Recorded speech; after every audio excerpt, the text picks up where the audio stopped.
I want to show you guys how flailing this guy has been and how upset he is over the attention that he brought to this situation that he now wants to all go away. Remember this, Obama cheated on the election. And we have it cold, hard, blue, and it's getting even more so because the stuff that's coming in is not even believable. So, and you should mention that every time they give you a question that's not appropriate. Just say, oh, by the way, Obama cheated on the election. You'll watch the camera turn off instantly. He didn't even want to talk about Epstein by name there, but he definitely wanted people to know anytime something inappropriate comes up, I want you guys to bring up Obama because then it'll all shut down. I feel like he doesn't understand how to lie his way out of this enough. So he's just gone direct to, I'm going to tell people what to do.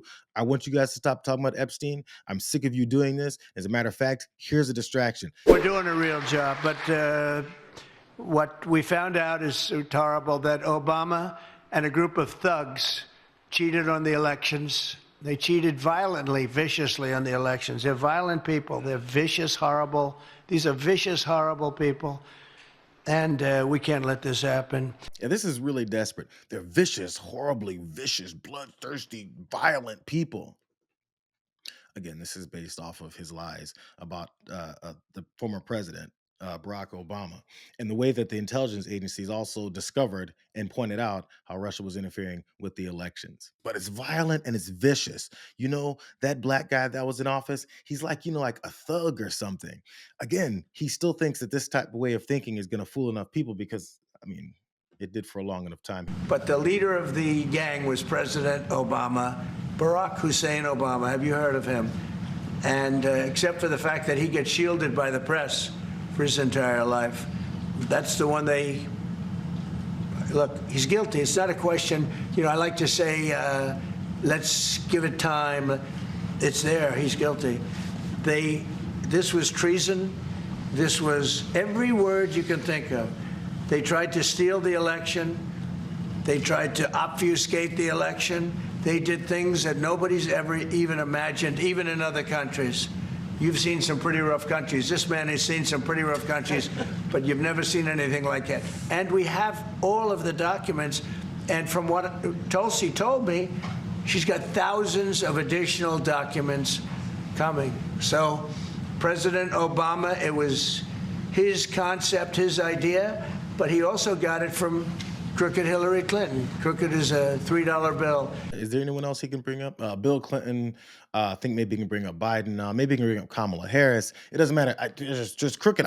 He was also in coordination with anybody else that I can think of off the top of my head right now.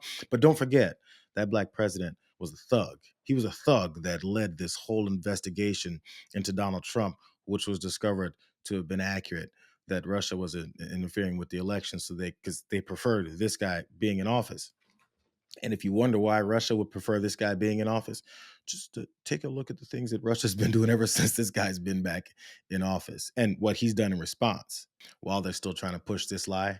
And they bring up Tulsi Gabbard, referring this case to the Department of Justice. They won't tell you that back in 2018, when she was on Joe Rogan's podcast, that when she was talking about the same very subject that she referred the thug, President Obama, on to the Department of Justice, that she was on the same side as those thugs.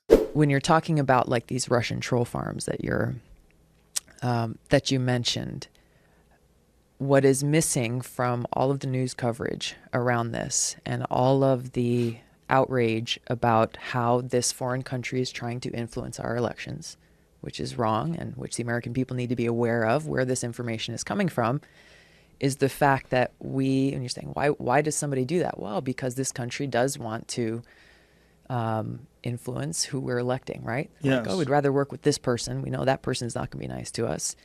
The United States has been doing this for a very long time. Sure. In countries around the world, both overtly and covertly, through these kinds of disinformation campaigns, not even counting like the outright regime change wars, we're going to physically take you out.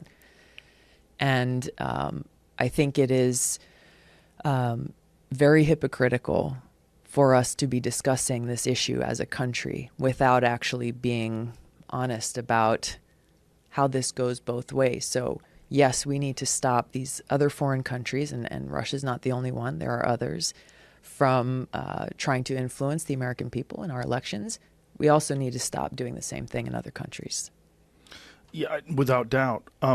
But there's also the question is, what is Russia trying to achieve? Like, why do they want someone like Donald Trump in office versus someone like Hillary Clinton? Not only has Russia been a part of trying to influence our elections, it's such a normal thing. Also, the United States has been doing it covertly or openly in multiple countries for years. That's Tulsi Gabbard. She went on to also say it's hypocritical for us to even discuss about how other countries want to do it because we do it so much, and maybe we should pause and stop with that whole policy of manipulating and trying to change elections. What did she now see to make her want to change her mind on all that? What makes her now then talk about this whole investigation from the intelligence community at the time to point out accurately what it was that was going on? It's almost like this whole thing is empty and it means absolutely nothing. It has more to do with trying to cover Donald Trump's ass. Man, this must be some disgusting things that he had that he's trying to hide. In response to this, people were wondering why Obama hasn't been saying much specifically about this presidency, about the fascism that's taking hold in the country, and now specifically about him. It's been brought up about him, and he brought this statement forward. At least this is through his through a spokesperson. Out of respect for the office of the presidency, our office does not normally dignify the constant nonsense and misinformation flowing out of this White House with a response. But these claims are outrageous enough to merit one. These bizarre allegations are ridiculous and a weak attempt at distraction. Won't say what from. Nothing in the document issued last week undercuts the widely accepted conclusion that Russia worked to influence the 2016 presidential election, but did not successfully manipulate any votes. These findings were affirmed in a 2020 report by the bipartisan Senate Intelligence Committee. And get this, led by then Chairman Marco Rubio. They slipped that little part in about Marco Rubio because obviously Marco Rubio is Secretary of State and he's going along with anything that Donald Trump says and wants done. I don't have a mind. I don't have a mindset. I don't have an approach. I don't have anybody I'm supposed to represent except for Donald Trump, no matter how much he's destroying the country. That's what Marco Rubio said lately as he's now working for Donald Trump. But before that, when he had the freedom to be honest, this is what Marco Rubio said about this issue. The active measures taken by the government of Vladimir Putin to influence and to potentially manipulate American public opinion for the purpose of discrediting individual political figures, sowing chaos and division in our politics, sowing doubts about the legitimacy of our elections. This sounds like a pretty effective and successful effort to sow chaos, to undermine credibility of our leaders and of our government institutions. In essence, it sounds like they achieved what they wanted, to get us to fight against each other over whether our elections were legitimate and divide us in the way that sows the sort of chaos that they sought to achieve. You're in this constant loop of looking for where these hoaxes are that Donald Trump keeps talking about. So when he talks about the Russia hoax and he's got people that work for him at the time talking about the confirming the nature and the validity of this hoax, where it was determined that they were doing these things. Matter of fact, I'm not sure how Marco Rubio can talk about how they were successful in making sure that there's chaos and misinformation and a lack of confidence in our election systems. I'm not sure how they could be successful in that if it never happened. Speaking of Donald Trump's sycophants, even this guy couldn't fully admit to another piece of trash on Fox News about what it is that's going to happen from these accusations. What do you think the chances are of an indictment coming for Brennan, Comey, Barack Obama, or any of these guys? Probably like me being in the NBA. And Come on. but the point is, it's not what the grand jury will do, is should you pursue it? Right. And so here's what I would say. Yes, please do pursue it, because the documents that Gabbard released show that Obama basically ordered his people to go look again and get a different result. And this begins to explain how crooked the Mueller investigation was, because the same people that he was talking to do another intelligence assessment are the same people that cooked up the warrant stuff. Lindsey Graham just said that the chances of this ending in any kind of actual indictments are the same chance as him making it and playing in the NBA. But at the same time, what's more important is that they do it anyway for political purposes.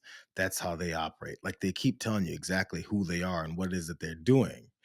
this is not going to work. It has nothing to do with anything. The guy who drops to a knee so fast to kiss Donald Trump's ass, this guy said immediately, it's not going to come to anything, but we should do it anyway. I want to refer you guys back to these guys talking about how they don't want to waste taxpayer dollars on things, but they'll definitely waste taxpayer dollars on pursuing this to try and cover for Donald Trump, to try and make him look better in the middle of all the messes that he continues to create.